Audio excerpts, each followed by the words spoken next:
In this tutorial, we're going to look at creating variables in the 3 different programming languages. So first off, we'll start off with JavaScript. I'll put a little JS here.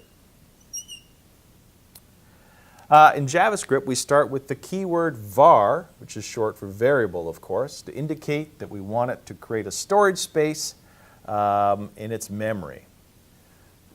Next, we have a space, and then the name of our variable. In this case, I'm going to call it my friend. Now, JavaScript and a few other languages allow you to assign a value as well as declare it in the same line. So we assign a value with the equal sign. In this case, my friend is going to be Sam. You can see I've got it in quotation marks because Sam is a string of text as opposed to a variable. And as with all our statements, we end with a semicolon.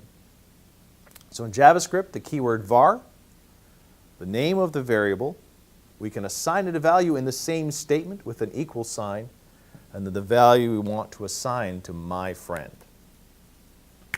Moving on to PHP. Identifying variables in PHP is very easy because PHP uses the $sign to create a variable. $sign, no spaces here.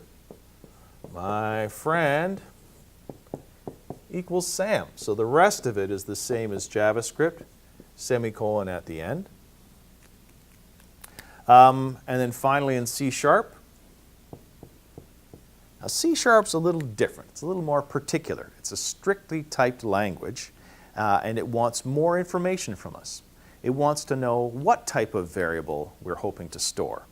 So in C#, we have to tell it the type of variable first. In this case, as I mentioned earlier, this is a word. It's referred to as a string of characters. So the data type is a string. So for C#, we tell it we're going to store a string. That's the data type first. And then a space, and then the name of the variable.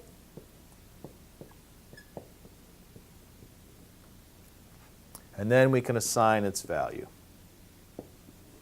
Just the same as we did in the others, and ending with a semicolon.